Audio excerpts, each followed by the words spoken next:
Sveiki, esu Rasa Statkuvienė, Kruopių seniūnė ir šiandien jums papasakosiu, ką Kruopių seniūnijoje nuveikėme per šiuos metus kartu su bendruomenė ir gyventojais. Tai vienas iš pagrindinių tikslų, kuris mus lydi kiekvienus metus, tai yra kartu su bendruomenėm atnaujinti ir sukurti naują infrastruktūrą Kruopių seniūnijoje, tvarkyti esamas erdves ir prisidėti prie gyventojų poreikių tenkinimo ir problemų sprendimo.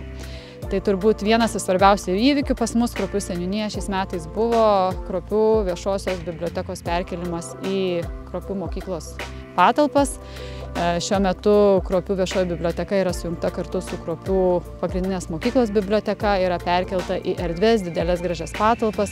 Seniau biblioteka radosi mūsų Kruopių seniūnijos pastate ir jos kvadratūra buvo tik apie 40 kvadratų, šiai dienai yra virš 100 kvadratų, jinai yra moderni, pritaikyta nauja įranga ir labai mielai lankoma tiek miestelio gyventojų, tiek mokinių. Taip pat mes turim 3 labai aktyvias bendruomenės ir šiais metais bendruomenės didelį dėmesį skyrė gyventojų užimtumui. Todėl Kruopių bendruomenė buvo parašiusi visuomenės sveikatos išrėmimo programos projektą ir 3 mėnesius vyko funkcinės treniruotės. Šapnagių bendruomenė buvo įsigijusi irgi nuomojasi 3 ar 4 kartam, dabar bijau pameluoti, funkcinės lovas, vykdė edukacinės veiklas, tai gamino muilus, žvakes.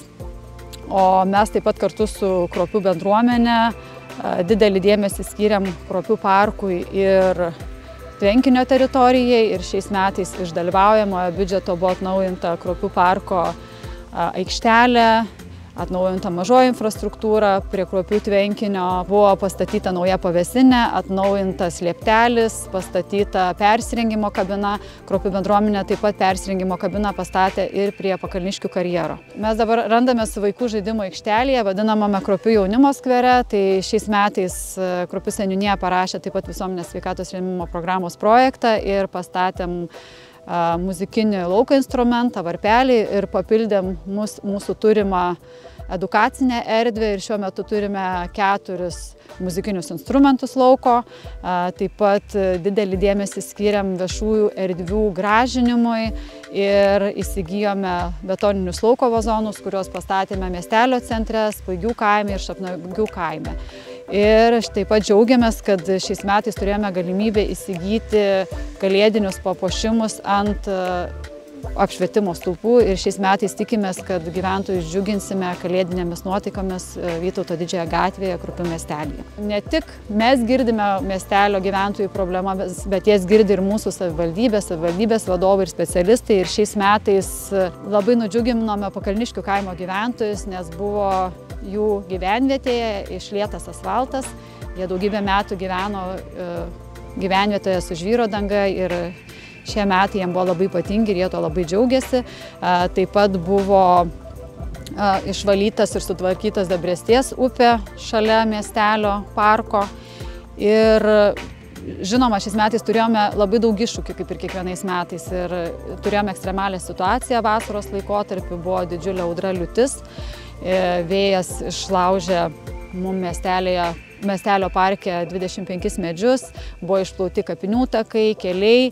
Tai labai džiaugiamės, kad pavyko tiek kapinių takus, tiek parko takus, tiek miestelio parko medžius susitvarkyti, teritoriją išsivalyti ir labai džiaugiamės, kad savivaldybė šiais metais labai didelį dėmesį skyrė būtent žvyrkeliam ir visi paplauti žvyro keliai buvo atstatyti ir sutvarkyti. Už tai esame labai dėkingi. Kaip minėjau, Kruopių seniūnija labai glaudžiai bendradarbiauja su bendruomenėmis ir mes džiaugiamės, kad turim bendrą tradiciją kiekvienais metais puoštis laikam būdingom tematikom. Kaip matote ir pas mus Spaigių kaime, Spaigių bendruomenė yra pasipuošusi šmėkliniam, tas pats yra ir Kruopių miestelyje, ir Šapnagių kaime.